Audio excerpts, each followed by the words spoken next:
right here.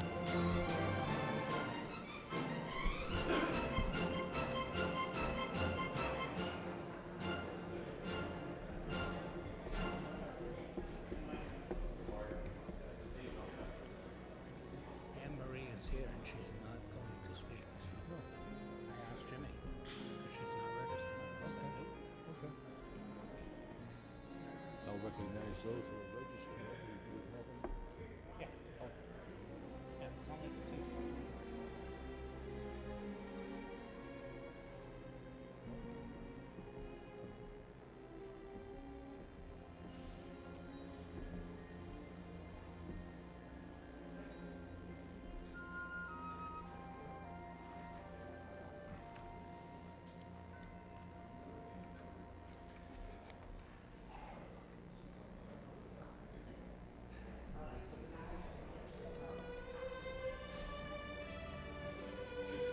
Would everyone please rise? We'll cite the council prayer, please. Dear God, today as this session opens, we pray that your presence will be before us and everyone who serves in the decision-making process of our city. We pray for direction which will lead our city to be strong and unified. May we continue the legacy of our founders. May we be granted this day the wisdom to make decisions which will be for the good of our city. We also pray for your special blessing on all those who are working to transform our city and make it a better place to live and work. Amen. I pledge allegiance to the flag of the United States of America and to the republic for which it stands, one nation, under God, indivisible, with liberty and justice for all. Mr. Clerk, roll call, please. Councilor Milanazzo. Here. Councilor Broderick. Here. Mayor Caulfield. Here. Councilor Elliott. Here. Councilor Kazanjian. Here. Councilor Lenzi. Here. Councilor Martin. Here. Councilor Raman Mercia. Here. Councilor Rita Mercia. Here. 9 present. We have a new business in our city. It's called the Music Box. And I had the privilege of meeting Amy Gilvery a week ago Saturday, and I presented her with a citation. Her business is located at 97 Central Street. She is the music teacher at the Hellenic Academy in our city, but she's also performed off-Broadway. She's an excellent pianist, and I asked her to come here this evening so the viewing audience at home and the council and everyone in these chambers can learn all about Amy Gilvery and a great musician. So let's give a round of applause to this new business.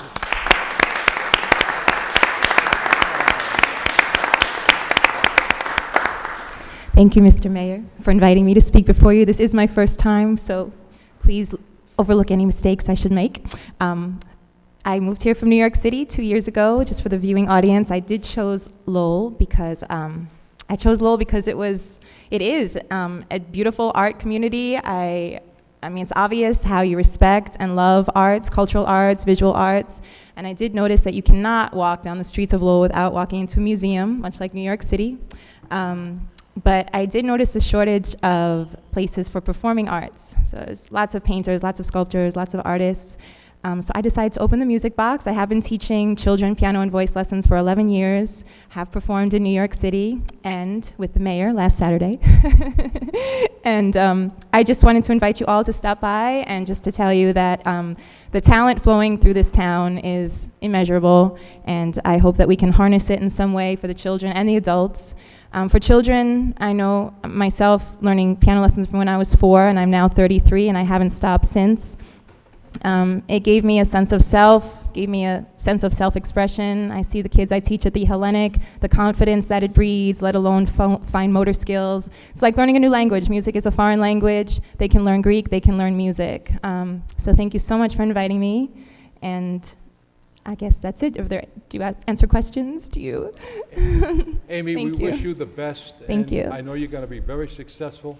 You have just this great personality, and you're a great musician, and you have one of the nicest baby grand pianos that I have ever seen. Good luck to you, and we wish you the best. Thank you so much. Thank you for your support. Thank really, you. I really Thank appreciate that. I couldn't do it without you.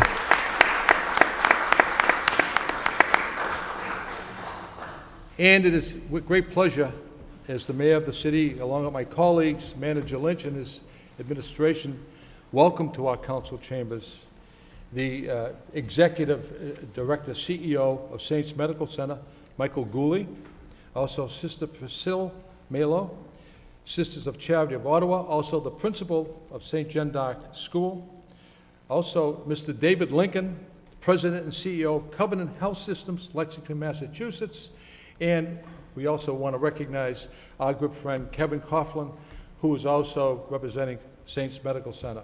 And they are here to speak about this new partnership they are bringing forward with Saints Medical Center.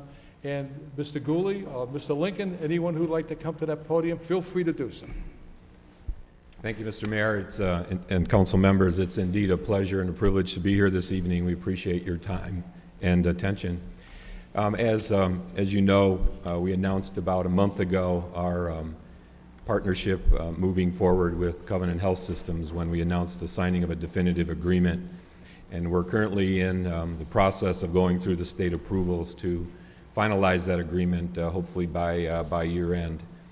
As just a way of background, about late last fall, our board of directors felt that the time was right for Saints as a standalone institution to look for a strategic partner that would position Saints for the future. I think when you look at the changes that are going to be occurring on the horizon for healthcare, a standalone Catholic hospital would have a real tough go at it. So our board had the wisdom to begin a process that we started last fall with an RFP that went out to a number of healthcare organizations within the region. We received some really good responses and interest. And after careful deliberation, our board of directors selected Covenant Health Systems of Lexington to move forward. Since that time, early January, we've been going through a due diligence process, and as you know, for a transaction of this magnitude, there's a lot of information that needs to be shared and gleaned, and we're pretty through that process right now in the final stages, and we're proud, again, the progress that we've made and the future that we have. In terms of the reasons that our board was looking for a partner were pretty obvious. One, the hospital, being a standalone, really was facing some challenges financially and fiscally with a merger back in 1992 of both Catholic hospitals in Lowell. We were saddled with a lot of debt that came over at that time, and it's been a challenge for the administrations since that time to spend down the debt and to stay competitive in the marketplace. And I think the administrators who preceded me have done an excellent job in doing that. But it became very clear that moving forward and ensuring the continuation of Catholic healthcare in the Merrimack Valley, that we needed a strong partner. And we have that with Covenant. They bring to the table an excellent reputation in Catholic healthcare. They're well known in this region in both acute and long-term care, and you'll hear more about their system from David Lincoln. And we're very excited about the potential and the prospect of moving forward with this affiliation. I think the continuation of healthcare is important to our sponsor as well, and you'll hear from Sister Priscilla about that. And Covenant, again, being a Catholic organization, will ensure that for many years to come. The other reasons that we were looking forward to an affiliation, at least from the board's perspective, was to ensure strong financial positioning of Saints into the future and access to capital markets. And with Covenant's A rating, a bond rating, obviously with their reputation in Wall Street, access to capital for Saints will be better than it's ever been. And then finally, I think we wanted to make certain that we were going to maintain quality services to our community, and Covenant has a great reputation around the country in terms of its quality initiatives and the things that it's doing with their institutions. So when you look at all of those facets that were interested on behalf of our board, it became very clear that Covenant matched our mission, they met our values, and now moving forward into a new era for healthcare with a very strong partner. So I want to introduce Sister Priscilla Malo, our sponsor, representative from the Sisters of Charity of Ottawa, who will give you her impressions about the prospective partnership. Thank you.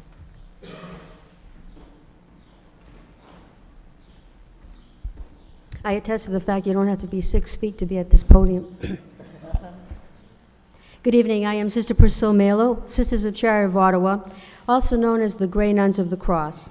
I am here tonight representing the current sponsors of Saints Medical Center, Saints Health System. The Sisters of Charity of Ottawa currently serve as the sole member of the organization and have both civil and canonical responsibilities for the Saints Health System. The Sisters of Charity are not new to the city. We've been involved here since 1883, and although Rodney and Bill would think that I came over in 1883, that is not true. Specifically, we've provided health care for the people of Lowell since the 1930s. You probably know some of our affiliations, notably education, St. Joseph Elementary School, St. Joseph High School, Notre Dame de Lourdes School, St. John d'Arc School. In healthcare, we sponsored St. Joseph Hospital, and we now sponsor Duville Senior Care. My community now serves as a sponsor for Saints Health System as a result of the merger of St. John's and St. Joseph's. In the eyes of the Church, we hold specific responsibility to maintain and preserve the Catholic identity and to assure that Saints Health System operates in a manner which is consistent with the Church's teachings. We also hold stewardship responsibilities to ensure that the organization is operated effectively and that the assets are enhanced. As the number of Sisters of Charity of Ottawa have declined, notice I have gray hair and I'm one of the youngest ones, we, like many other organizations of women religious in the United States, have had to pursue alternatives as to our having sole responsibility for healthcare institutions and to ensure that our organizations remained Catholic into the future. We believe that the relationship with Covenant is in the best interest of saints and clearly offers an effective way to preserve Catholic health care to the people of Lowell. We are pleased to work with Covenant. Of interest is that Covenant Health Systems was founded by another branch of Grey Nuns, the Sisters of Charity of Montreal, and therefore we share similar roots. When the board and the sisters began the process to develop a partnership, we had both an obligation and an interest in preserving the Catholic identity of Saints Health System. The people of Lowell have long had access to high-quality Catholic health care, and we sought partners who would help us remain in this Catholic identity. After considerable review, we concluded that developing a partnership with Covenant Health Systems offered us the best option. Finally, this is really not about us. It's about a strategic plan which identified succession as a priority. It's about being true to our mission. It's about making sound decisions now, which will, in effect, continue the best service to the people of Lowell in the future, which has always been our aim. I thank you, and I now turn it over to David Lincoln, who is CEO of Covenant Health Systems.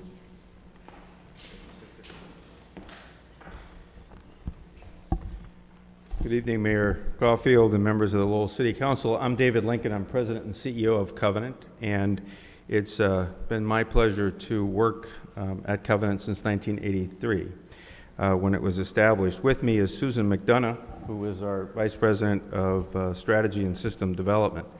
We're very pleased to be here tonight, and thank you for the opportunity to share with you our exciting plans for the partnership with Saints.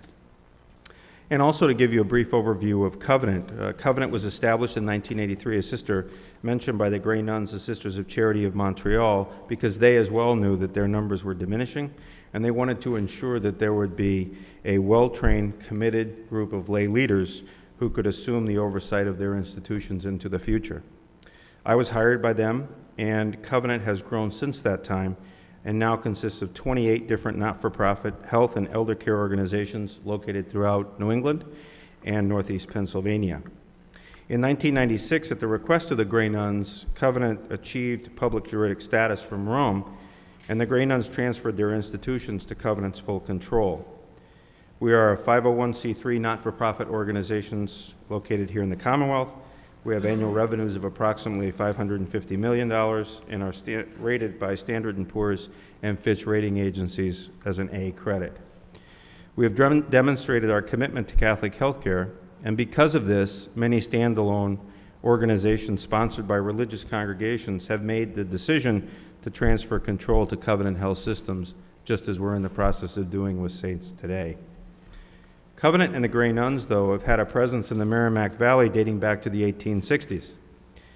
We sponsor Mary Immaculate Healthcare Services in Lawrence, and a few years ago developed an affiliation relationship with Dewville Senior Care, located here in Lowell. We also sponsor St. Joseph Hospital in Nashua, and so we are familiar with the health and elder care issues in the Merrimack Valley. Covenant Health Systems is excited about the opportunity to work with Saints. We are aware of Saints' excellent commitment to quality care, to providing healthcare services to the people in the greater Lowell area. When all the necessary approvals are in place and the relationship is finalized, the Sisters of Charity of Ottawa will transfer to Covenant their control of Saints.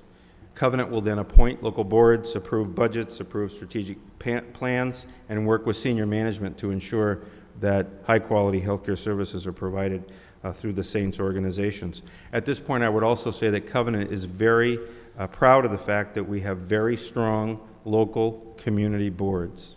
So at each one of our institutions, there is a fiduciary board of directors that is appointed by Covenant, but it is made up of local, committed community citizens, and that's clearly what we would continue to do here at Saints as well. And in fact, we have asked all existing board members to stay on the Saints board and are hopeful that that will continue. So we look forward to that strong working relationship, not only with the management and with the sisters as sponsors, but also with the board of directors. The other thing that we're bringing to this partnership is a commitment to spend $25 million, make a $25 million investment in projects which will help to improve the quality of services provided by the Saints organizations throughout their campuses. We have been working together with Mike Gooley, his management team, and the board to identify opportunities to work together in a whole host of areas, from strategic initiatives to human resources issues and the rest. And I think everybody is very excited about the opportunity of working together. We spent a day, and the mayor was there the day that we were there to make the announcement to the employees at Saints. And I will tell you that one of the most gratifying moments of that day was really looking out over the sea of faces of the employees there and the enthusiasm, commitment, dedication that they have to the sisters, to the mission, and to the patients who receive care there. As Sister mentioned, from an organizational perspective, Saints shares common roots with our relationships with the Grey Nuns, and much like other member organizations, Saints has a clear commitment to the Greater Lowell community. We believe that this is a mutually beneficial arrangement, one which will not only benefit Saints, but also Covenant as a whole. We are excited about this opportunity and our efforts to support the board, senior management, and the sisters in preserving the Catholic identity of Saints Medical Center and its mission to the people of Lowell and surrounding areas. I'd also say that we truly appreciate and have appreciated the warm reception which we have received so far in this fine city. Mayor Caulfield and others have not only welcomed us to the city, but also have provided testimony in our recently held public hearing as part of the determination of need process, and we certainly are very appreciative of that. All goes well. We hope to receive the approval from the state to go forward on or around October 1st. We also have to receive approval from Rome, and that also is underway. Again, we appreciate all the support we've received to date.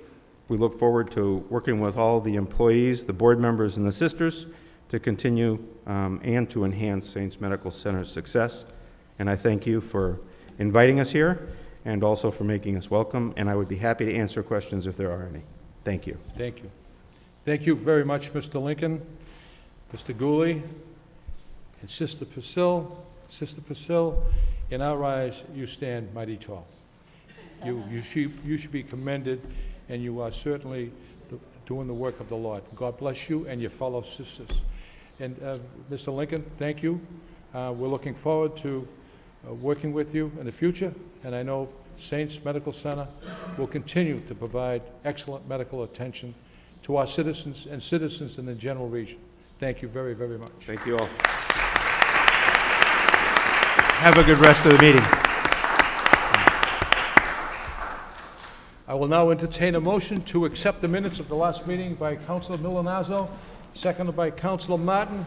All in favor signify by saying aye. Any opposed? The minutes have been accepted and placed on file. I would like to recognize the Councilor Rita Mercier. Thank you, Mr. Mayor. I'd like to offer a moment of silence in darkened chamber for one of Lowell's finest legend, Edward Leo Peter Ed McMahon, born March 6, 1923, in Detroit, Michigan, but grew up in the city of Lowell and attended and graduated from Lowell High School. He was an American comedian, game show host, announcer, and television personality, and most famous as Johnny Carson's Tonight Show sidekick from 1962 to 1992, and as a host of the talent show Star Search from 1983 to 1995. Ed co-hosted the Jerry Lewis Labor Day Telethon. During World War II, Ed McMahon was a fighter pilot in the United States Marine Corps, serving as a flight instructor and test pilot. He was a decorated pilot and was discharged in 1946. After college, McMahon returned to active duty and was sent to Korea in 1953. He remained in the Marine Corps Reserve, retiring with the rank of colonel in 1966. He was then commissioned as a brigadier general in the California Air National Guard. Ed McMahon leaves behind his wife Pamela and 3 daughters and 3 sons, one of which died in 1995. The people of Lowell were very proud of the accomplishments of a person of his caliber who grew up in the city of Lowell and became a great celebrity. It is only fitting that we offer this moment of silence. Thank you. Thank you, Councilor. And I also would like to offer a moment of silence with darkened chambers for Frank Manasian, a loving husband, father. He served this country with pride and distinction. And may we also include citizens of our city who have passed away since our last meeting. May we all rise with a moment of silence.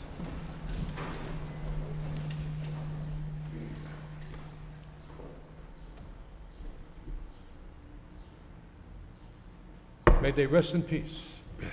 Thanks. Moving on with the agenda, unfinished business. Motion of reconsideration by Councilor Milonazo. I move for reconsideration on a motion filed by Councilor Kazanjian, seconded by Councilor Lindsay, to reduce the salaries and wages line item of the proposed City Manager's Department fiscal 2010 budget by the amount of $85,072, which was adopted by vote of the City Council at the first budget session held on Tuesday, June 16th, the year 2009. Do I have a second? Second by Councilor Broderick. And before I recognize Councilor Milonazo, the solicitor and I, we met extensively yesterday, and the motion for reconsideration, Robert's Rules of Order, 10th edition, page 386. Motion for reconsideration is debatable in that the motion for which the motion for reconsideration has been filed is debatable. Therefore, as it relates to this particular motion for reconsideration, the chair rules that the motion is debatable. I read the motion, and I'd like to recognize Councilor Milonazo. I know we have people registered to speak, and I know people who haven't registered to speak, if they wish to do so, we can certainly suspend the rules to make that happen. Councilor Milonazo. Thank you, Mr. Mayor, and thank you and the city solicitor for your due diligence in researching Robert's rules in order to determine that, in fact, the motion for reconsideration I would also like is to add debatable. that Brendan Fleming certainly Okay. was on a conference call with us as well. Okay, The thank you. parliamentarian. That's right, that's right. Again, thank you for doing that, and I certainly appreciate my colleagues listening to this motion for reconsideration. And I bring it forward, again, from the standpoint of the position. As we all know, we sat here last week for over 6 hours. We went through what we all acknowledged to be a very tight, very lean budget, as so stated by the administration, and the representative of 1705 indicated the same. But I was concerned at the end of the 6 hours that the only position that was eliminated was the assistant to the city manager's position. So again, I think that we need to discuss this in more detail. As most of you know, I've been around City Hall for over 30 years, and the city manager's office has always had assistant city managers. They've had assistant to the city manager's positions. And I really truly believe that with a $300 million corporation like we are, how can we expect this city manager to carry out the duties that we ask them as a board, and then the residents ask as well? So again, I think that from the standpoint of putting this into its proper perspective, and again, there's been a lot of rhetoric over the last few days about why it was done or people's positions, and again, I would say that we need to be careful as a body as we start to deal with not positions and people, because it's clear to me that based upon some of what I've read and what I've heard, that we might be getting dangerously close to violating Chapter 43, Section 107 of Mass General Law. And that's my opinion. I'm not an attorney, but that's just my opinion, and I just want to make sure that we're careful going forward. I respect people's opinion, but again, at the end of the day, it's my position that the city manager needs this position in order to carry out the duties of his responsibility. So that's the reason for the reconsideration, and I would hope that my colleagues would support that. And if there are issues going forward with the position, we certainly can discuss those issues with the city manager, because that's our right to do under the Plan E Charter. But again, based upon what happened last week, I'm just concerned that I'm concerned that it was not necessarily just the position. I want to believe that it was just the position, but again, I want to make sure that we have an opportunity this evening, again, to reconsider it in order to make sure that we're doing what's in the best interest of the residents of the city of Lowell. Thank you. Council. We do have 2 speakers registered to speak, and if there's more speakers, I imagine we could have a motion from the floor to suspend the rules to allow everyone to speak. Please keep your comments to at least 4 minutes or less. We appreciate it. Thank you.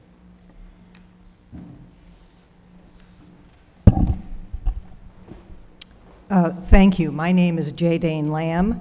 I live at 30 Market Street. I will try to be the soul of brevity, but I would like to make 3 points. I support the reinstatement of funding for the position of assistant to the city manager. That support stated, I'd like to make 3 points related to the budget discussion of last Tuesday. I attended that budget hearing in this chamber. I'm an MBA, a CPA, a taxpayer, and a voter. And I was distressed by what I perceived as a lack of preparedness by many councilors to participate in a meaningful discussion of the budget. Now, from my time as a CPA, I know that municipal finance and municipal counting is arcane and confusing. But it is the responsibility of every city councilor to understand the city's budget over which you have voting authority. Whether the repeated confusion about the issue of something called step raises, or, in fact, confusion about the duties of the position you chose to eliminate, that of assistant to the city manager, I was embarrassed for the council, and I was humiliated as a voter that you had so little respect for voters as to enter this significant meeting unprepared for a more illuminating discussion. My point is not about the outcome, it is about the process, and I have to say, I was disturbed by what I saw. My second point is that a good deal was made of burden sharing by various councilors, with the implication that individuals receiving things like step raises or the staffing of the city manager's office take on this burden sharing. My belief in this economy is that everyone throughout the city, the state, and the nation is stepping up and working harder, smarter, and with less. But if one is to ask specifically for burden sharing, I believe one should lead by example. No one of you suggested that the city council step out in front and forego income as your contribution to burden sharing. It was a lack I noticed. However, let me make it clear. I believe that giving the city council and the city's chief executive, the city manager, adequate resources throughout the budget is what it will take to manage us out of a potential fiscal crisis. I do not believe any one group, individual, or target should take on alone the problem of burden sharing. We are in this together, and adequate budgeting is where burden sharing comes in, whether it's somewhat higher taxes, rearranged positions, or more work for various people. That's what burden sharing is. Lastly, I moved to Lowell just about 2 years ago, and 30 Market Street was then assessed as a parking garage at about a fifth of the tax levy it now commands. This is the kind of development that Lowell needs to expand the tax base and thereby spread the tax burden over more people to keep tax rates lower for everyone. It takes effective city management, city council management, city manager management, department management, you know, the great guy who does the trash cleanup management. It takes an effective city management to make this kind of development possible and to make living in the city attractive to outsiders, or as some of you like to call us, blow-ins like me. In my business as an investment manager, it is very easy to look good in times of rising markets. It is now, when the world has upended, that the real judgments about ethics, competence, and execution can be made. I believe this to be equally true of the City Council. Please do not make me regret my decision to move to Lowell by making decisions now that times are tough, that jeopardize all of our futures. I would ask you to reinstate the financing of that position, to take up whatever other issues you have with it privately with the city manager, and to please, next time I attend a budget meeting, be more prepared than what I saw last week. Thank you for hearing me. Mark Goldman? Mayor Caulfield, members of the Lowell City Council, Manager Lynch, staff, ladies and gentlemen, for the record, my name is Mark Goldman, 58 Oakland Street, Lowell, Mass. And I urge you to vote in favor of this. The city managers have every right to pick their staff. Jim Sullivan, when he was the city manager, he picked Bob Healy for operations. Paul Sheehy had Robert Gilman. Bill Torpia had Jerry Hayes, Victor Normand. Joe Tully had Charles Matthews, James Campbell, who was the first actual assistant for city manager for operations. Jim Campbell had kept Charles Matthews.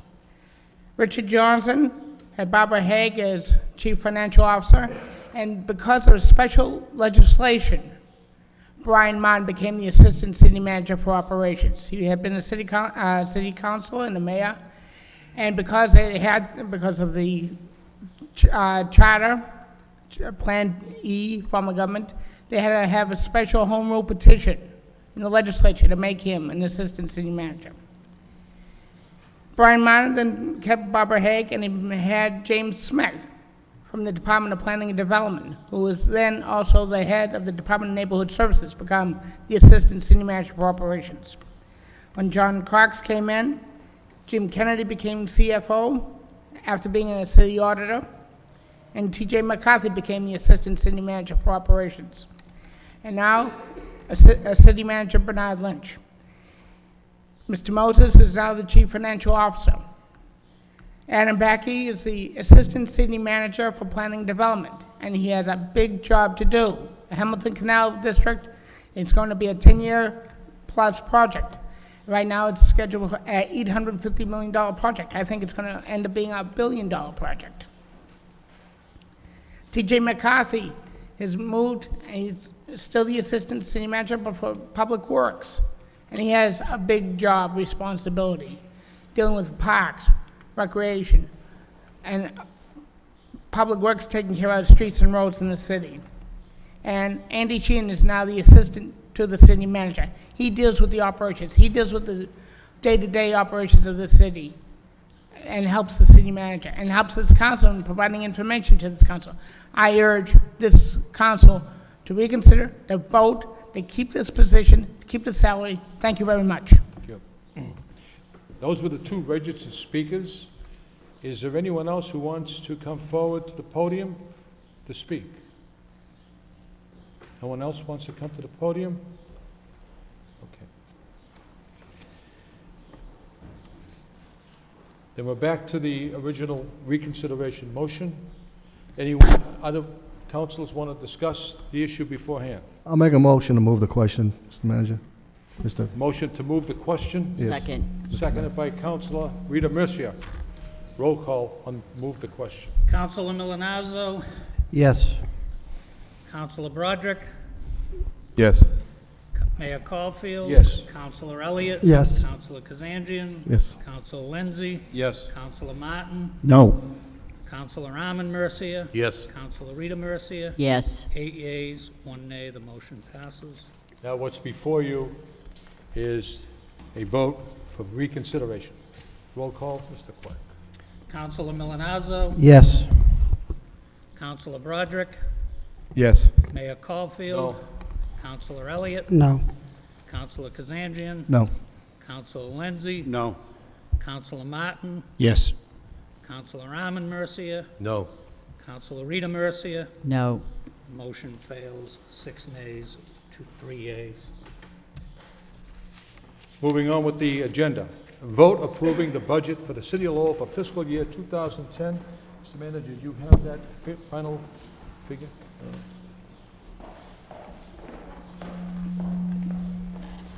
You have it, Tom? Okay.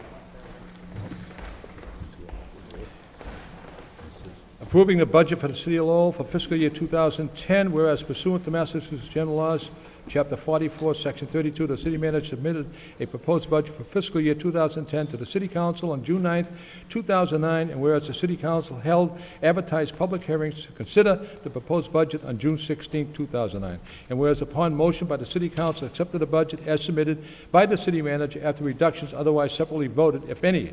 Now therefore be it voted by the City Council of the City of Lowell that the City Council of the City of Lowell hereby adopts and approves the budget for fiscal year 2010 for the City of Lowell, including all line items therein, as if separately voted thereon, in the sum of $295,277,718, which sum shall be appropriated and raised by taxation and other sources, including but not limited to revenue sharing.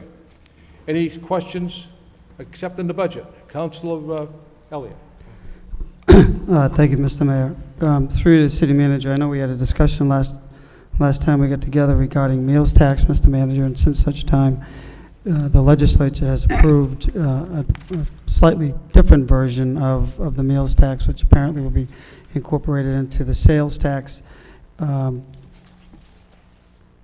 Is that sales tax going to take effect July 1st, and when will that money be distributed to the communities, to the cities and towns? Assuming, Mr. Manager. Councilor, assuming it's signed into law by the governor, my understanding is that that will take place on, it will start to flow, actually, probably the sales tax will go into effect immediately, but the calculation that has been, we have a handout actually that addresses sort of the calculations on this. The local option portion, which is 0.75%, will go into effect more than likely on October 1st. We're still waiting for the final rules to be promulgated on that, but the advice that we received from the state is that you would do it on a quarter basis. So we wouldn't have time to do it for July 1st because it wouldn't, it hasn't been approved yet and enough time for us to do that. So we would do it over the summer, and it would have to be done by, I believe, September 1st to go into place by October 1st. The 6.25% sales tax, which will now also include the meals tax, will generate for the city about $1.5 million. And then the local meals tax that has been approved will bring in about $450,000. So it works out to be roughly the same amount of money that we had calculated as if we were to put the 2% meals tax in, that same $2 million number that we were counting on in our budget. So, just for the people at home, we won't be adopting a meals tax as part of this proposal, is that correct? I No. mean, it's adopted by the state, promulgated by the state, and it's going to be included in the sales tax. It would be included in the local revenue that would come Local to us, and revenue. under, if you look on the sheet that we gave you, under general aid, we had counted on general aid in the budget that we submitted to you, the $22,255,000. You can see that under the revised, or the conference committee, that number goes up to $23,806,000. That's the increase in local aid that we will receive because of the statewide meals tax. We had counted on the 2% meals tax that would bring in a roughly $2 million. We're now looking at a smaller number of that from the local share that would be coming into the city once the city council approves that. Now, if the city council chooses to not approve that when it's brought before you, then we will have to revisit the budget and make the necessary modifications at that time. But the net effect, if you look down at the total net aid, the budget that was approved counted on $130,387,000 once you factor it all in, the gross aid minus the city assessments minus the school assessments. If you go across, it's virtually the same. It's a $50,000 difference between the two, and the difference being in the school assessments. So it's virtually the same as what we had anticipated in state aid. So the budget before us tonight relies on that .75. and Yes, it does. essentially almost $500,000 in meals tax, That's local correct. meals tax money. That's correct. So ultimately, it will still have the same effect on restaurant owners, but it's just going to come in a different way. It'll have the same impact on the people who go to the restaurants, yes. It doesn't really impact the restaurant owners because it's paid by the patron, and then generally it's passed on by the restaurant owner to the state. Okay. I don't have any other questions on this, Mayor. Thank you. Council Rita Mercier, and then Council Lindsay. Thank you, Mr. Mayor. I kind of wondered to myself why we didn't go over the Career Center, because they're in our budget, but they're federally and state-funded positions, so we're not including that. So that kind of answered itself. But I would like everyone to turn to page 32 in your budget book and look under revenues at the very top, because it's telling us about revenues that are coming into the city, and it says tax levy, new growth, total property taxes, and under fiscal year '09 was approved $95,453,899, but under the fiscal year 10, and the manager approved of $99,666,427. There's a difference of $4 million from the revenues coming in from property taxes from last year to this year, the fiscal year 10. And it says that the new growth would generate $1.7 million. Where do we get this difference of $4 million? Do we know that? Well, the difference is the 1.7, and then the remaining portion is the 2.5% increase that I spoke of when I made the budget presentation to the council, and it's been the same amount that we've approved for that's been incorporated into the budget the last two budgets. So 2.5% increase, similar to basically what state law allows. Which would make the gap, the $4 million come together? That come together, $4 million, right. But roughly half of it is new growth, new properties coming online, and half of it is, a little bit more than half, is the 2.5% increase. Can we then go down to where it says motor vehicle penalty and interest of a revenue stream of $365,000 now goes up to $750,000, which is almost like double. It's more than double of an increase. How are we getting all that money? Are we going out diligently looking for something? How are we coming to double that fee? Again, we are always diligent in tracking down the money that's owed to us, but in addition, that includes the money for the demand notices, the $500,000 is anticipated by the demand notice increase that was approved by the council. We have a position that's going to take over this duty, because I thought we just let someone go. No, this is the demand notice, the For the increase. state puts out? Right. The state, Again, remember a couple of months ago, the city council increased the demand notice from $5 up to $30 that's allowed by law. That's the increase that we see as a result of that. we thought you were going to take into consideration and revisit that to grant like amnesty for fines to people That's that... correct. Are you still working on that? We have special legislation, I believe we've sent on on that, and that's for amnesty for people moving forward, yes.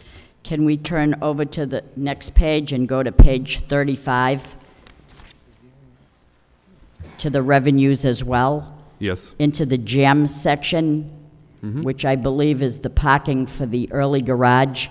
That's correct. And we're coming to the fiscal year 10, where its city manager approves a revenue stream of $740,000 right there. That's correct. I don't know how you arrive at that. Is that a 900 capacity car garage?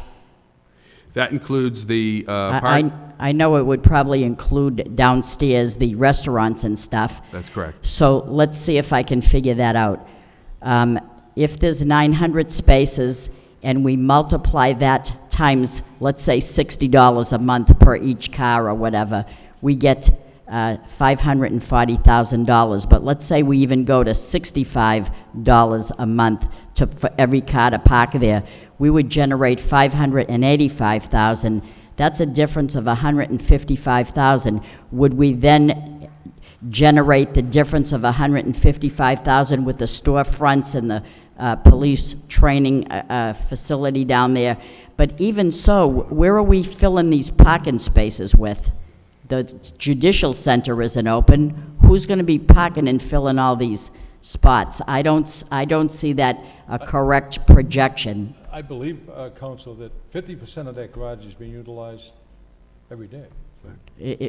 Do we have half of 900 spaces being taken up every day? Because I don't know. I haven't been in there to look at that. Maybe you're telling me something I don't know, so I'm asking that. Right. These were the calculations that we worked on with Chuck Carney, and we do have a large number of contracts there with the condominiums that are adjacent to the site, as well as other people that have bought passes to that.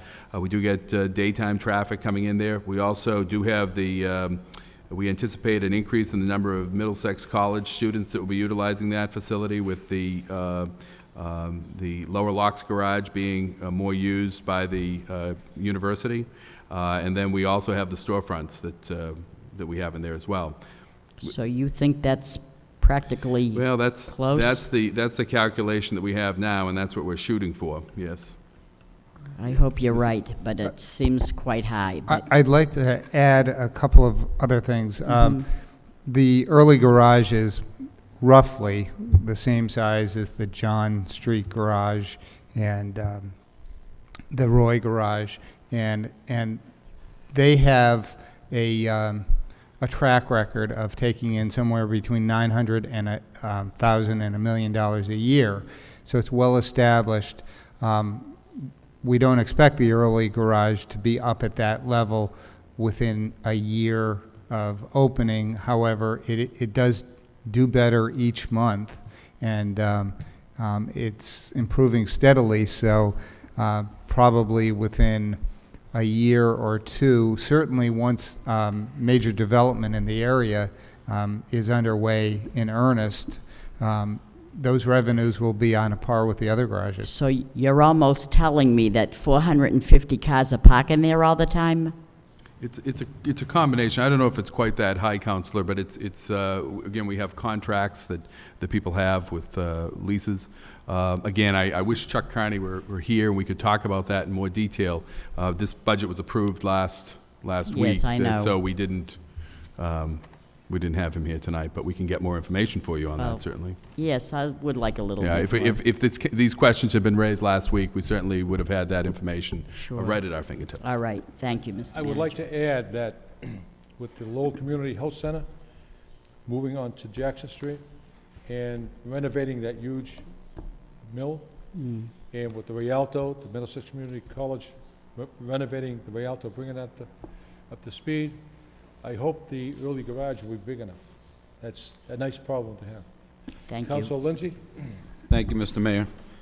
Just regarding the meals tax again, is 2% as the legislation is written, is 2% what they're allowing us to do, or is it up to 2%? It's actually 1.25% by the state, and then they're allowing us to do 0.75%. 0.75%. That's correct. So not 2% on top of 1.25. No. So the meals tax would not go to 8.25? No, it would not. No. Okay. Was there talk of that previously? Okay. I've never heard talk of that. It'd be 6.25. 6.25 generally, and then Okay. each community would be allowed to go 0.75 over that, Okay, 0.75. to bring it up to 7. Or is it up to 0.75? Could you go 1/4 of a point? I haven't seen the exact language on that, but I believe it's just 0.75. But we could double check on that. Obviously, when we bring the motion to the city council to adopt that's something we would certainly explore. Okay, thank you. Councilor Elliott? Thank you. I wanted to follow up on the parking garage, Mr. Manager, because I'm looking at the report that Mr. Carney provided back in May, and I know you don't have exact numbers, but I am also very concerned about the revenue projection, because actual results through April 30th, the early garage only took in $339,000. And if you look at, if you just divide it by, 10, which is 10 months, and you add another average through, we're only approaching close to 400,000. So That's actually through March 31st, those numbers, I believe. Well, this report says FY09 actual through April 30th. Okay. Says April, unless there's a misprint on the report, it's April again, 30th. Okay, I thought we provided one as of March 31st. I thought that was what, I can't recall that exact. Again, that was for part of the year. Then we have the restaurant that's opening up. We have the dentist's office that's opening up. We have the police training facility that's bringing in revenue. And what will those bring in? When are they going to open, and what? I guess that's the number that will help me understand exactly how we're going to get to 740,000. Right. Because the original budget that was submitted just a month ago by Mr. Carney said it was, the budget says 500,000. Now, I'm sure that can be adjusted. Those are budgets, but I don't have those rents in front of me. Again, if these are questions that we went through and we approved each one of these line items last week, and I apologize that we don't have that. well, I apologize for not asking him at that time, but it's a big budget, and in the week's time, we went through some more of these things as well. So my concern is what happens if these numbers don't come in? We come back and you would make adjustments. Exactly. Where are we going to make adjustments, I suppose? Well, we'll have to look at cutting down on costs within the garages, or we'll have to look at, you can see that in the parking enterprise, there already is a deficit that's going to be taking place there as a result of the early garage construction. We would make adjustments there as well. So does this 740 include a rate increase? Is that part of the projection? No, It does not. this does not include a rate increase. Okay. It includes the garage, it includes the metered spaces within the garage, it includes the rental space within the garage for a full 12-month cycle. Okay. Keeping in mind, as the mayor said, that we are seeing increases each and every month of additional people utilizing the garage. And my last point is, as all of us are concerned, revenues are so unpredictable, and Sure. I know that you did your best to keep them as conservative as possible, because coming back for a levy increase is, I know it's an option, but I hope it's a last resort, because we're telling folks this is what Exactly. taxes are going to be, and I guess we'll just have to cut the budget further. That's correct. Okay. All right, thank you. Thank you, Mr. Manager. Thank you, Mayor. I would imagine communities like Lowell throughout the state are going through the same dilemma, and there probably will be episodes where they might have to reach in and cut that budget. For instance, the Lowell School Department. We were convinced of receiving $4.2 million from the stimulus money. We're getting $3.7 million. So we're $500,000 short on that particular issue alone. So, And in all fairness, I mean, we can't predict the snow.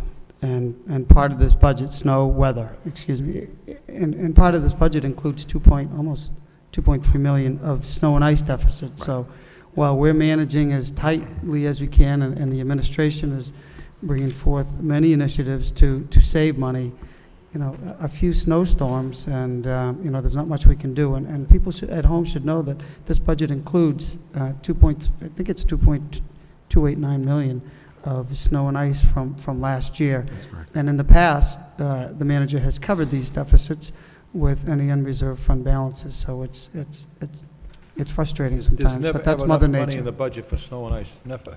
So, as the clerk indicated to me, we have to adopt this budget tonight. If we don't, we're going to have a special meeting, because this has to be into the Department of Revenue by July 1st. Council Kazanjian and Council Milonazo.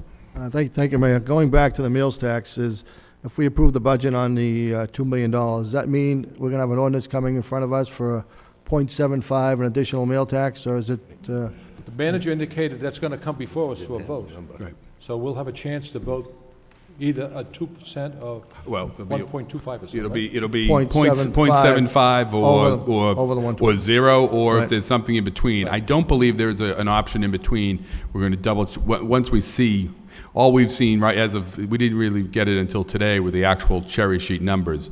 But when we see the actual wording, we'll be able to know whether it's, you can do 0.25, 0.50, 0.75, or any variation in between. But it's based on that. But it's not the 2% any longer. All right, okay. I do know restaurants, not just in Lowell, but in the region, are hurting. And Councilor Milonazo? Thank you, Mr. Mayor. Through you to the city manager.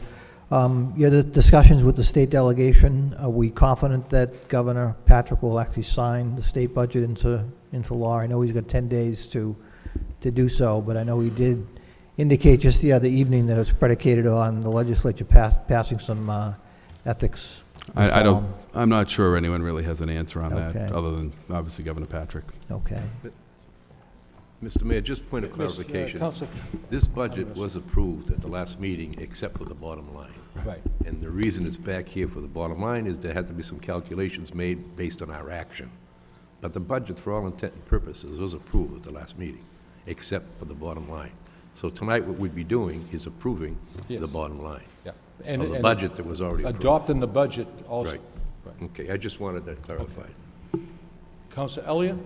Just a question, Mr. Manager, could we please at some point get a copy of the Arena Enterprise Fund, specifically the expenses?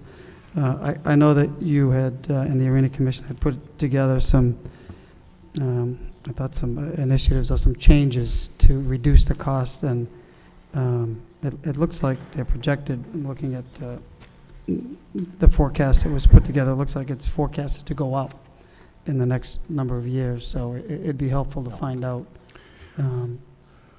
why that is. Mr. Manager?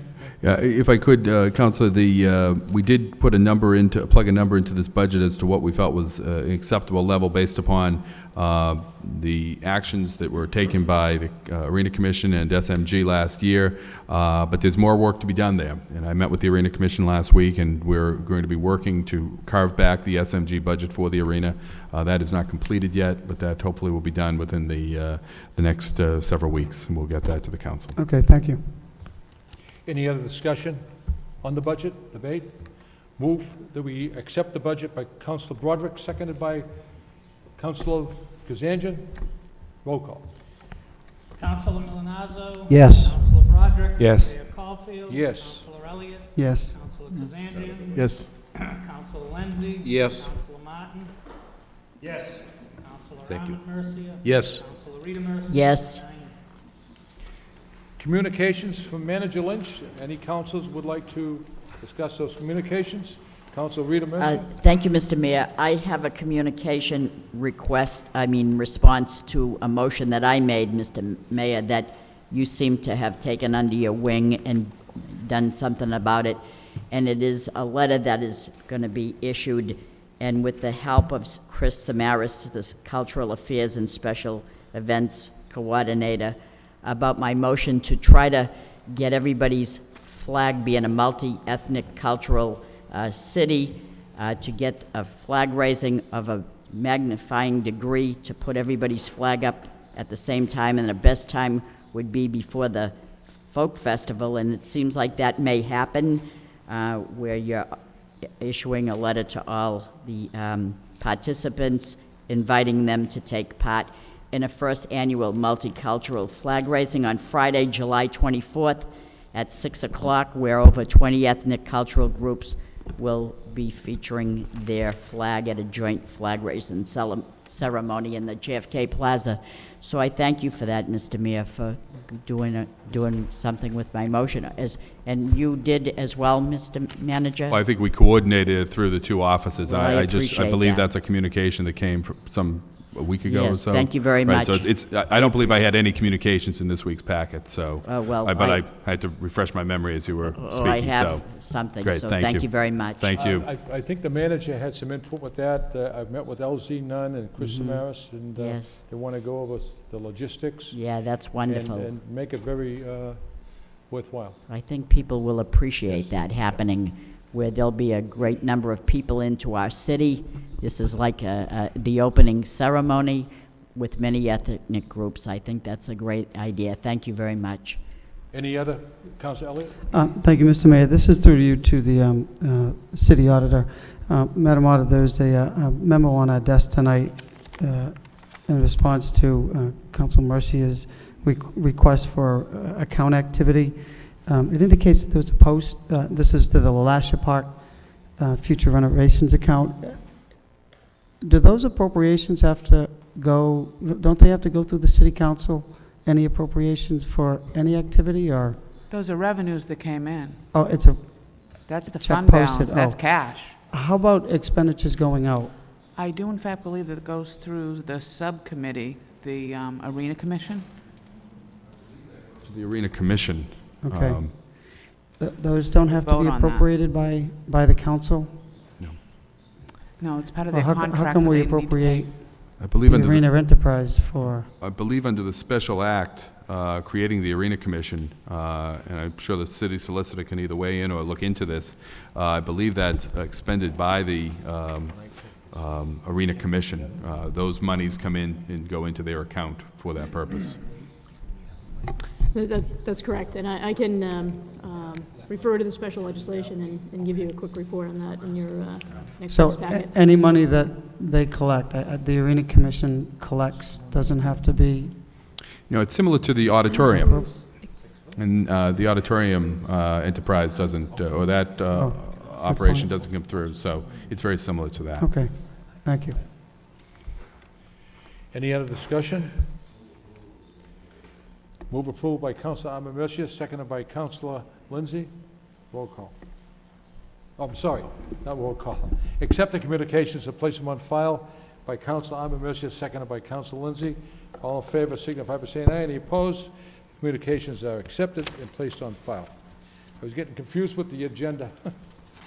Moving on with the agenda, a loan order to borrow $450,000 for the purpose of financing the acquisition by purchase, eminent domain, or otherwise of land and buildings located at 203-205 Pawtucket Street and owned by AJF Realty Trust, Arthur J. Fanaris, trustee, the relocation of current occupants, if any, and all costs incidental and related thereto.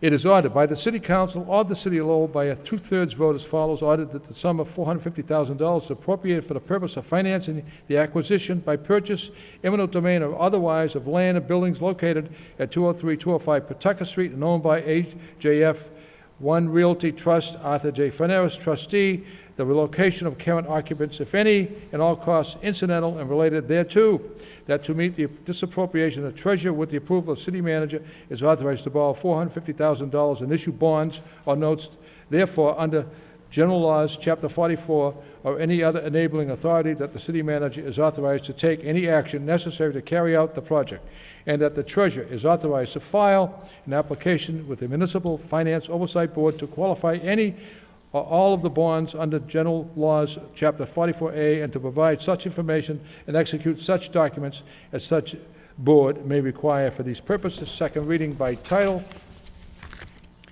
Loan order to borrow $450,000 for the purpose of financing the acquisition by purchase, eminent domain, or otherwise of land and buildings located at 203, 205 Pawtucket Street and owned by AJF One Realty Trust, Arthur J. Fanaras, trustee, the relocation of the current occupants, if any, and all costs of incidental and related thereto, be going to a public hearing July 14th. So moved by Council Broderick, seconded by Council Milonazo.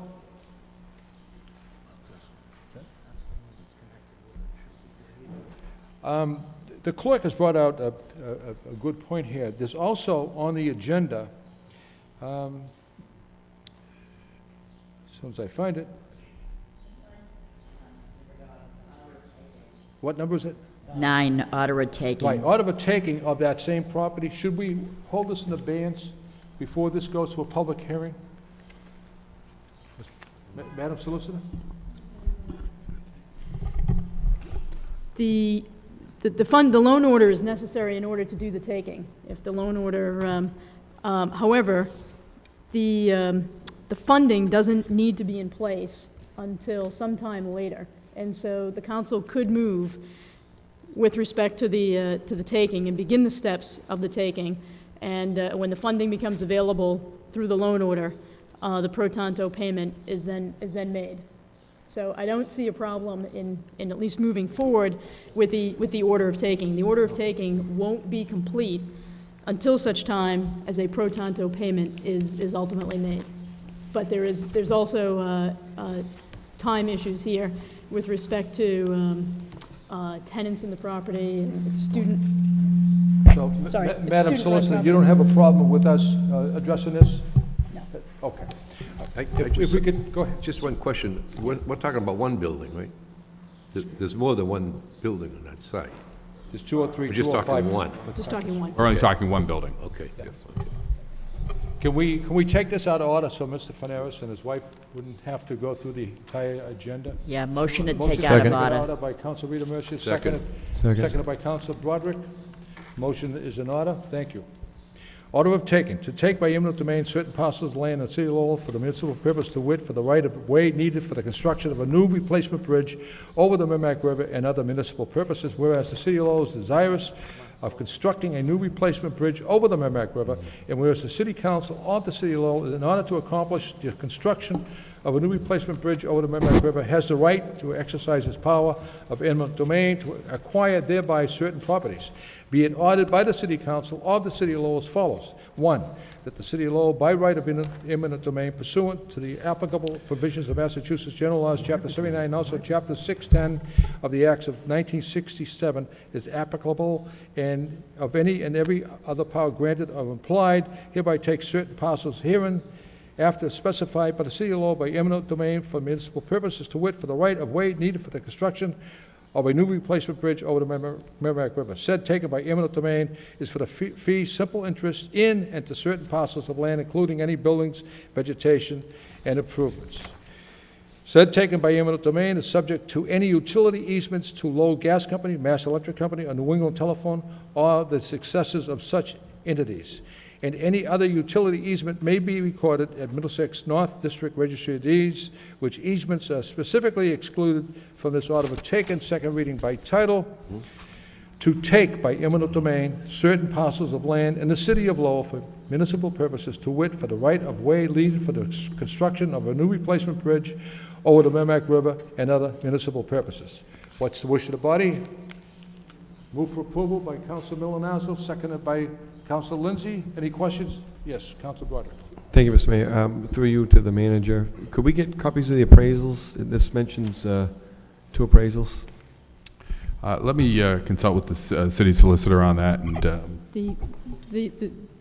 The only issue with that is that the appraisals are not public information. And if the parties are unable to, we've tried, I'm sure we'll continue to try to come to an amicable resolution. Try it now, Chris. But short of that, the appraisals will not be public at this point in time. we'd be happy to So we sit could- down. Go ahead. Happy to sit down in executive session and go over some of that information with you, but it may be advisable not to provide you with actual documents. Right. Okay, thank you. Who else had, Councilor Kazanjian? Thank you, Mr. Mayor. Is this a state-funded project, taking this piece of property? Is that to erect a bridge? Is that what? Yes, it is for the Okay. bridge. And- Yes. And it's funded by the state? The land acquisitions are not funded by the state, they're funded by the city. The bridge itself is funded by the state. Okay. How many pieces of property are we going to be taking? Is it just this one? We've already here? taken one. Yeah. That was done 2 years ago, year and a half, 2 years ago, and this will be the second one. And But without the property, we cannot build the bridge, is that correct? That's correct. Okay, thank you. Councilor Lindsay? Thank you, Mr. Mayor. Just the sentence where it says, "All owners have been contacted and support the project and have agreed to cooperate." Does that mean that they've agreed to that price, or is that still open for negotiation? There is not, we've not reached an agreement on the price yet. The process is we make the pro tanto payment, and we've had discussions with the owner, though, over the last few years, actually. Okay. Anyone else who want to discuss this issue? Go ahead. We haven't reached a price, but we're trying to borrow $450,000. That's the money for the piece of property, correct? The actual, if you look at the order of taking, the price that's set forth in that is $360,000. Okay. That's for 203, 205 Pawtucket Street? That's correct. And we're looking to borrow $450,000? That's correct. We won't borrow the full amount if we don't need it, but that includes, Okay. there are other costs associated with a taking that we have to also take into consideration. All right, okay. The state of Massachusetts is doing their part with design, engineering, to build a new bridge. The city has to do their part with eminent domain takings, otherwise the bridge won't be built. Council, I was just going to suggest, we've been through this before, that if the parties do not agree, there is the avenue of court on the part of the people that we're taking a building from. So, if the agreement isn't reached, there is an avenue open to the owner. That's correct. Even though we can take the property, make a payment, and there's no agreement between the parties, there is an avenue open to the owner for seeking relief through the court. Am I right, City Solicitor? Yes. Okay, thank you. I just wanted to make that clear. Any other discussion? If none, roll call. Councilor Milonazo? Yes. Councilor Broderick? Yes. Mayor Caulfield? Yes. Councilor Elliott? Yes. Councilor Kazanjian? Yes. Councilor Lindsay? Yes. Councilor Martin? Yes. Councilor Armin Mercia? Yes. Councilor Rita Mercia? Yes. 9 yeas. Moving on with the agenda, order pursuant to Chapter 266 of the Code of Ordinances, City of Lowell, Massachusetts, concerning Section 266-6 thereof entitled Temporary Experimental Regulations, Temporary Traffic Regulations are hereby implemented for a period of 60 days, whereas the City of Lowell desires to make temporary rules regulating traffic under actual conditions for a period of 60 days, and whereas Chapter 266 of the Code of Ordinances, City of Lowell, Massachusetts, Section 266-6 thereof entitled Temporary Experimental Regulations authorizes the City Council to make such temporary rules for a period not to exceed 60 days. Now therefore be it ordered, adjudged, and decreed by the City Council of the City of Lowell as follows. Effective immediately for a period of 60 days thereafter, the following temporary traffic regulations shall be implemented. Section 266-55, parking for handicapped person is hereby amended by adding the following. Chapel Street, 122 easterly side, beginning at a point 60 feet north of the northern curb line of Pollard Street, running northerly a distance of 20 feet along Chapel Street. Kingsman Street, easterly side, beginning at a point 10 feet south of the southern curb line of Floyd Street, running southerly a distance of 20 feet along Kingsman Street, and Wash Street, 45 Wash Street, northerly side, beginning at a point 118 feet east of the eastern curb line of Wilder Street, running easterly a distance of 20 feet along Wash Street. Second reading by title.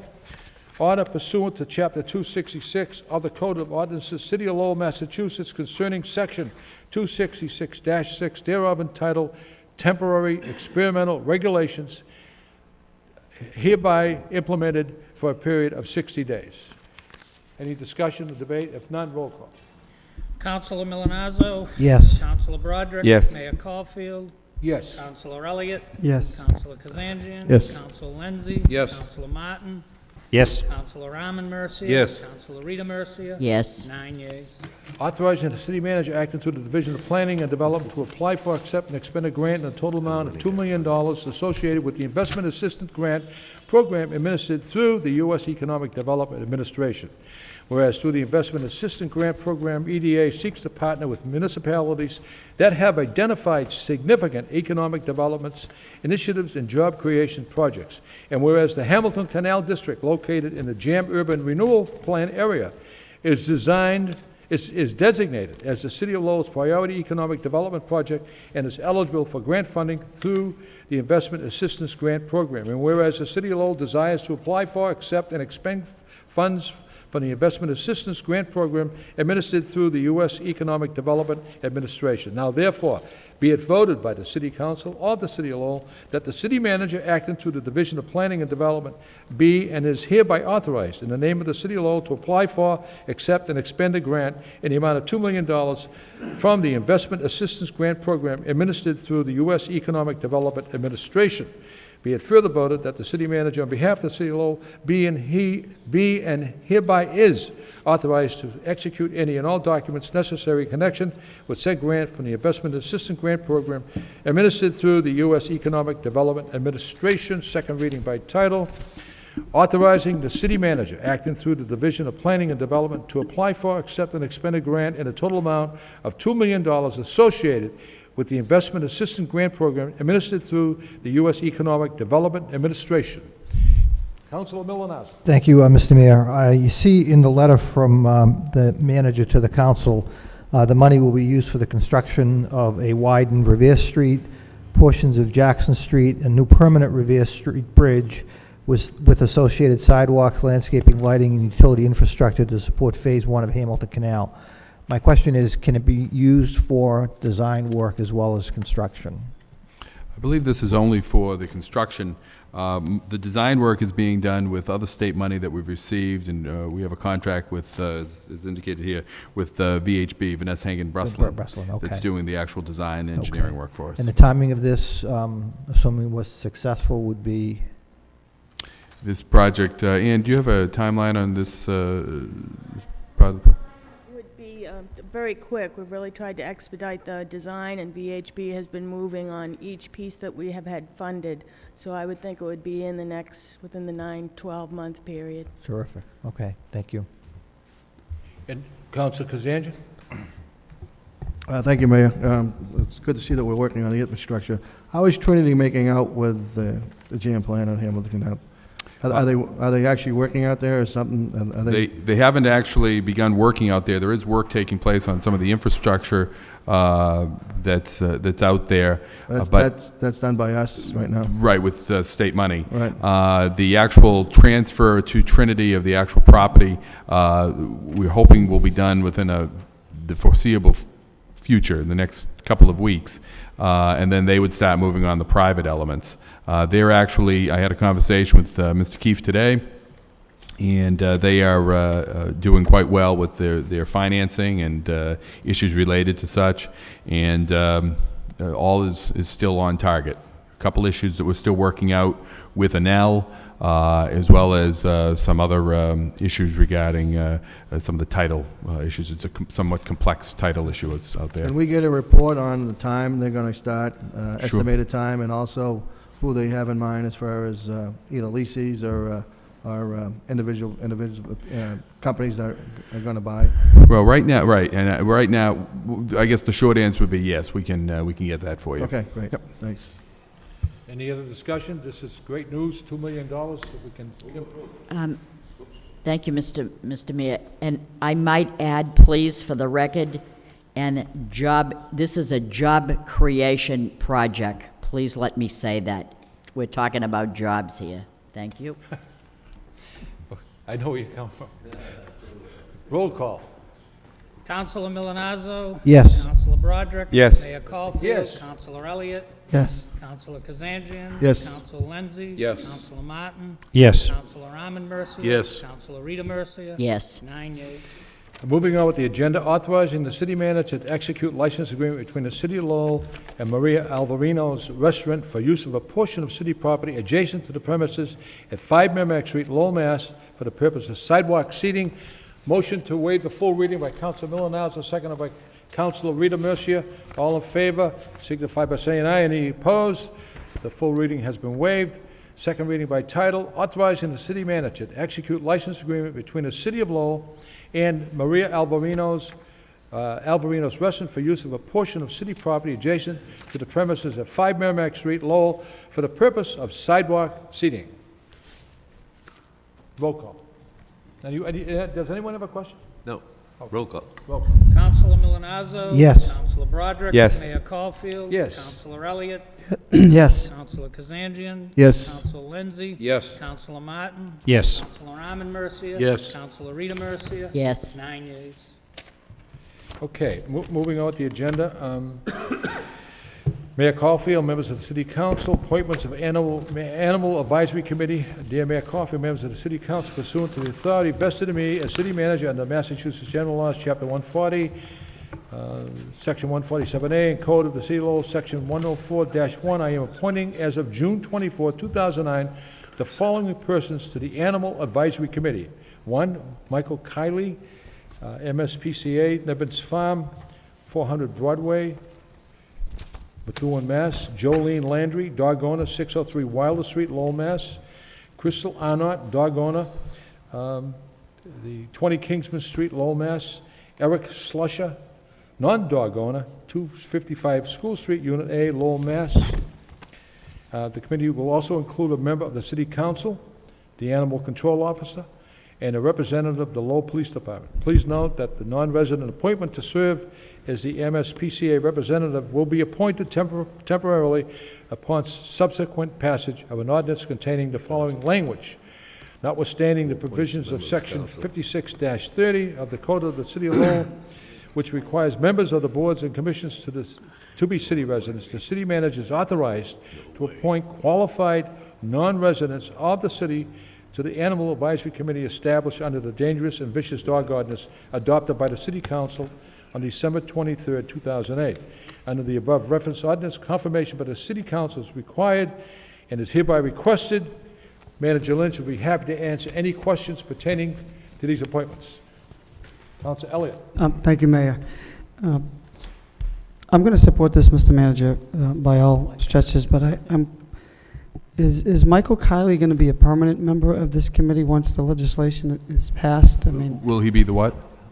he'll be a permanent member No, he'll of this be- committee if this legislation passes that allows that. We don't have any other residents that could, I mean, couldn't the MSPCA sort of be like an ex officio of the committee and give advice rather than, I mean, he lives in Methuen, and it just seems like we should have, is this going to be a voting board to come up with the regulations and then sunset after that, or I don't know what their role is going to be after they put together this proposed ordinance on pit bulls? Well, the ordinance that the City Council approved included a representative of the MSPCA. Oh, okay. And so therefore, I was kind of boxed in. I raised this issue at the last council meeting, at the subcommittee meeting. And so after discussing the matter with the solicitor's office, specifically with Mr. Fenton, it was suggested that this might be the best way to deal with this issue. If I guess there's a couple of options here. One, the council could revisit its ordinance and remove the MSPCA representation, and that would be one solution. The other would be to have it be, adopt this ordinance language that Mr. Fenton has suggested. But again, until such time as this is done, this is just a temporary appointment. It's not a permanent appointment. No, I think it's the right move, Mr. Manager, to get this, get the advisory committee moving appointments and taking a look at the legislation. So that makes sense, and we'll address it later. Thank you. Councilor Thank you, Mayor. That was my concern also, Mr. Kiley. He's very knowledgeable, there's no question about that, and I know we did mention something at the subcommittee, but maybe just to have him on as just an advisory individual instead of putting him on a committee. I'm sure this fellow was very enthusiastic, and I'm sure he'd be here at every meeting or any meeting that we asked him to be here. I don't think we really need to put him on any type of committee, and it might open a can of worms where he's an out-of-town individual. So, I just want to echo the sentiments of the manager. We probably need all the experienced people we can find on this committee, and it could be a serious issue, and if we have those people with that expertise, I think it's a benefit to us. So, just a question, who does the appointing of the council? A city councilor? Who makes that appointment? Would you like to be on that? No, absolutely not. I was going to suggest a member of the subcommittee. No, but I mean, is it the manager that makes the appointment, or you, the mayor? That's up, Mr. Manager. I would defer to the mayor to make that appointment. Watchdog. That's another good suggestion. No, I didn't know if the manager made the appointment or if the mayor. I would imagine it's the mayor because it's If the there's a council. member of the council who'd like to serve? No, I just... Again, I'm the chair. If the members of the council would like me to serve, I'd be happy to do that. I moved it. Councilor Second. Nazo is part of that advisory committee. Thank you. We'll make the motion and I'll second it. To endorse the nomination of Councilor Jim Lewinazzo. Councilor Martin. Thank you, Mr. Mayor. This brings up a related point on an unrelated matter, in that it says a member of the council really doesn't designate how that person gets appointed. We have a similar situation with the LTC board. There are city council appointees to that board without, in the bylaws of that organization, without any real rule of this council as to how those appointments are made. Now, when I was mayor, toward the end of my term coincided with their annual elections, and so I suggested some names, and we're going to be faced with that same situation toward the end of this calendar year, I suspect. So I don't have a solution, but I thought, since this issue has come up, that I would at least alert members of the council that we are going to have new nominees, in all likelihood, that we're going to need to appoint to the LTC board, nominees of the city council. And except for that one time last year, we don't really have a process in place for that. So people that are interested in serving as a council appointee to the LTC board, I'm the chair of the subcommittee, so I'd welcome some suggestions for nominees. And at some point, I guess the subcommittee may meet to entertain them, absent any other better process. But I'm open to suggestions on what that process should be. Council, would you like the council to submit names to you for? If that's the wish of the council, sure. I mean, that's. And I think you brought out a good point. You don't want to wait till the deadline. Council. Thank you, Mr. Mayor. For the reasons that my colleague just mentioned, that was the reason that I got on through that way, not because I was trying to jump over the chairperson of the cable television subcommittee. It just so happened that I was asked to serve, and I did. I didn't say no, but that's the similar incident as to how I got there. Councilor Martin, how many openings do you think that there could be? Well, I think there are six. I'm sorry. I think there are 6 appointees. Okay. I haven't contacted the current appointees, see if they have any desire to continue or not. But even if they did, that I don't think the council's bound by those. That could be someone different. Okay. So if the council knows anyone who would like to serve in that capacity on the LTC board, the Councilor Martin know, and if there's any openings, I imagine. I would imagine early in the fall we could convene a meeting of the subcommittee and sort through some names and bring a recommendation back to the full council. Okay. There was a motion made to appoint Councilor Milonazo to the Advisory Committee for the dog ordinance. And this motion was made by Councilor Rita Mercia, second by Councilor Armin Mercia. All in favor signify by saying aye. Any opposed? Thank you, Councilor Milonazo, for serving on that capacity. Do we have to vote on We need to go back to the, right. I'll move Roll approval. call on those appointments. Councilor Milonazo? Yes. Councilor Broderick? Yes. Mayor Caulfield? Yes. Councilor Elliott? Yes. Councilor Kazanjian? Yes. Councilor Lenzi? Yes. Councilor Martin? Yes. Councilor Armin Mercia? Yes. Councilor Rita Mercia? Yes. 9 yeas. I believe there are 2 requests for out-of-state travel. Move approved. Move approved by Councilor Armin Mercia, seconded by Councilor Broderick. Roll call. Councilor Milonazo? Yes. Councilor Broderick? Yes. Mayor Caulfield? Yes. Councilor Elliott? Yes. Councilor Kazanjian? Yes. Councilor Lenzi? Yes. Councilor Martin? Yes. Councilor Armin Mercia? Yes. Councilor Rita Mercia? Yes. 9 yeas. Subcommittee reports. No subcommittee reports. Then we're going to move on with petitions. Jason and Nicole Tobin, 115 Featherston Avenue, request city abandoned property at 214-1 Burnham Road. Refer this to the manager by Councilor Milonazo, seconded by Councilor Elliott. Are you two people here for that? No, okay. So that's going to be referred to the manager. C&S Convenience Store, 99S Whipple Street, request 10-minute parking. Refer to the traffic engineer by Councilor Rita Mercia, second by Councilor Martin. And the 3 claims, property claims, referred to the law department by Councilor Lindsay, second by Councilor Broderick. We're entering the motions. Motion by Councilor Elliott, request manager report on any and all federal stimulus monies received, anticipated, or applies for. Councilor Elliott. Thank you, Mr. Manager. I know that we did receive direct aid to the city through block grant money recently, and I know there's a $954,000 energy efficiency grant coming in and through block grant. But people, I'm sure like you, have approached us on the street saying, where is this stimulus money? What is the city getting?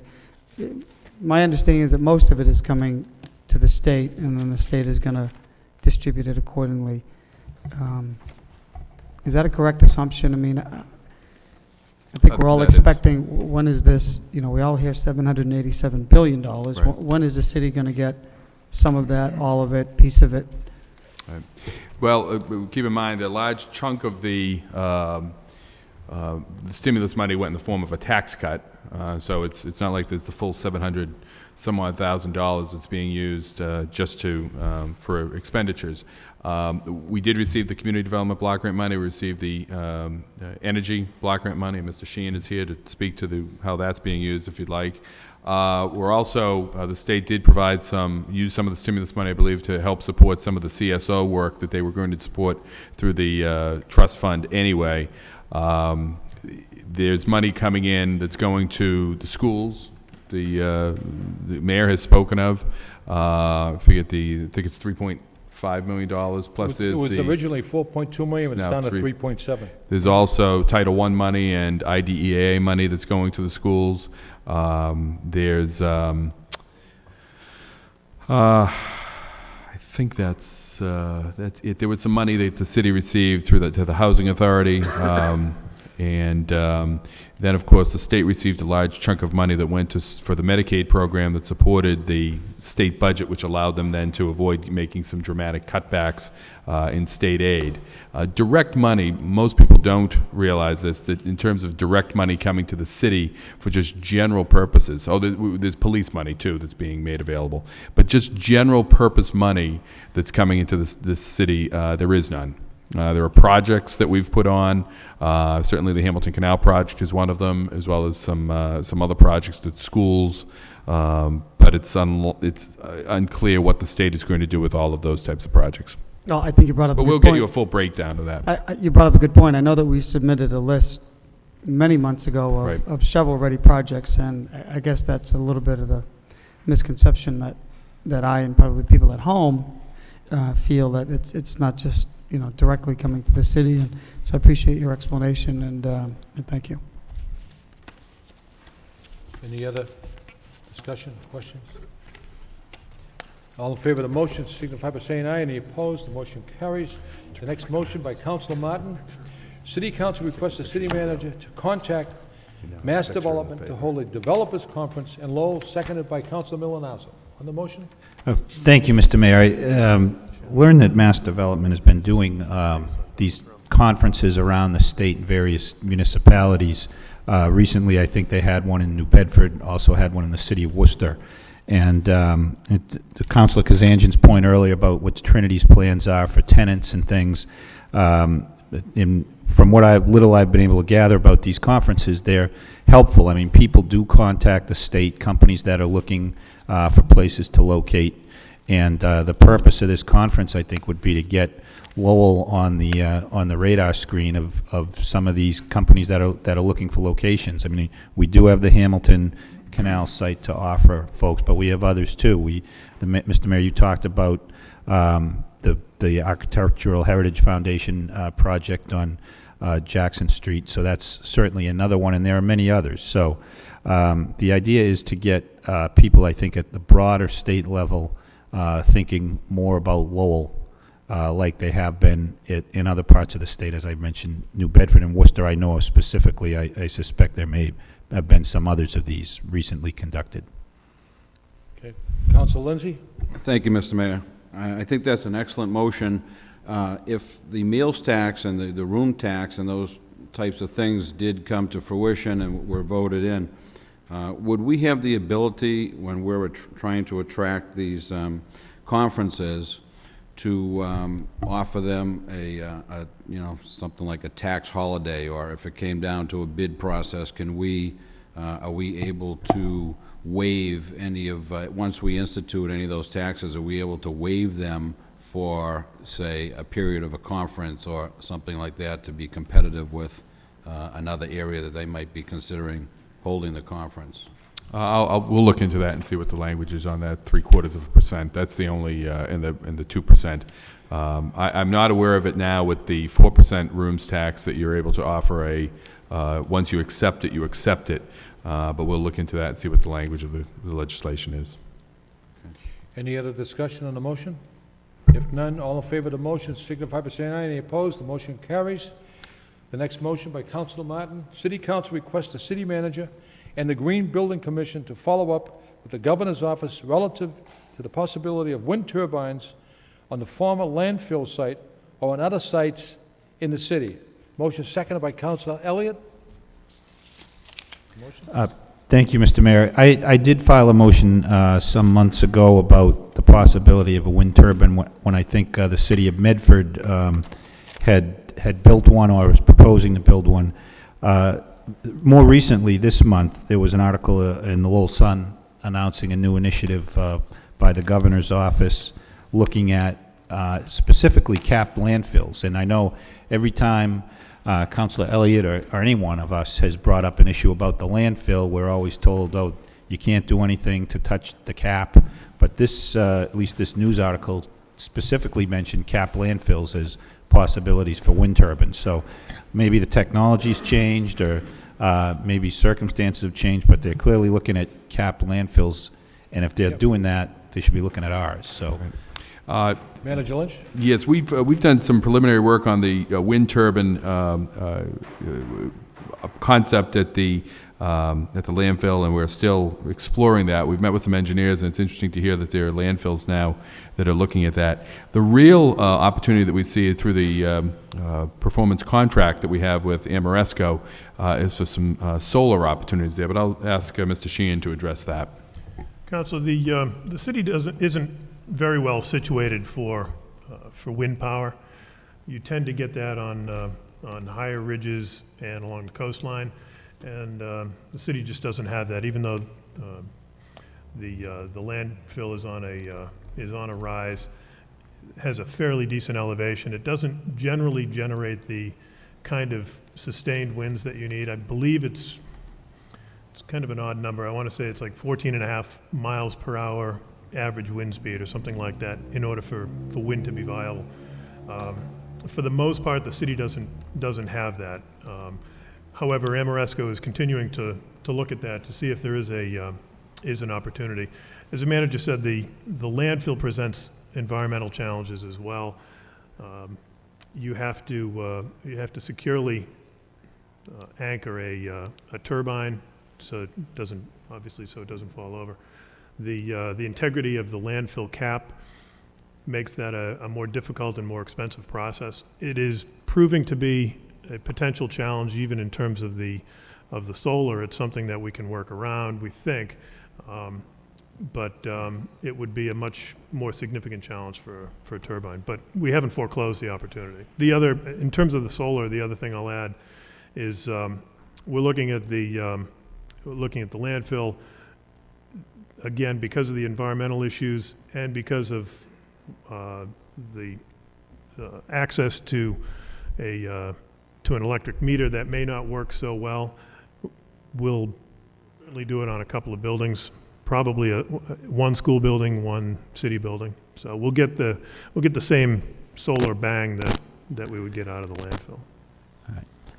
Well, I have this report. I'll pass this along. I just think it's we should be exploring every option, and so if we could at least get some response back that we've looked at it, considered it, rejected it, adopted it, modified it. I mean, I think everybody's looking at alternative energy sources, and we should be doing it too. I know Councilor Elliott has brought that motion forward many times, and it sounds like a great idea, but if the landfill is over 200 feet high, how would you get the foundation? And that's what but modern technology, I suppose they're doing it elsewhere, right, so right. that's... Yeah. So we should look into it. All in favor of the motion signify by saying aye. Any opposed? The motion carries. The final motion of the evening by Councilor Martin. City Council requests the city manager have the downtown coordinator work with the local businesses to develop a local first initiative to assist local businesses. Seconded by Councilor Milanowski. Thank you, Mayor. This notion is starting to spread as well. The encouragement of people to buy locally, and so that's the reason. I've got postcards from Portland, Maine. I think we all have. They're coming up with some, but it started to make its way into Massachusetts. Other cities in Massachusetts are adopting these initiatives. I think their other initiatives really are environmental in focus, but my focus would be to assist local businesses. I mean, that we know that's who we go to when we need something, when we need fireworks, when we need sponsors for youth sports teams.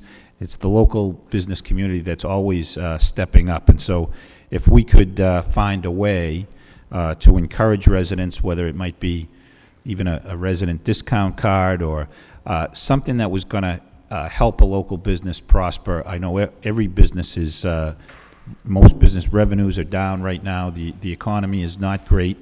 And people are being careful where they spend their money. And if we can encourage them to spend the limited amount they are spending locally, I think we get, not only do we have a vibrant business community, but that helps the city in the long run, helps the residents in the long run. So, again, there are some models of other communities, and I'm not suggesting we should do it the way someone else is doing it. I think we should solicit the businesses that have been kind of responsive to the initiatives we've had in the downtown and say, look, is there something you can think of that we can do to help you increase your sales, so that, there's a city-sponsored initiative that we can help coordinate that might help local businesses that are good corporate citizens and good taxpayers here. I agree wholeheartedly, Councilor.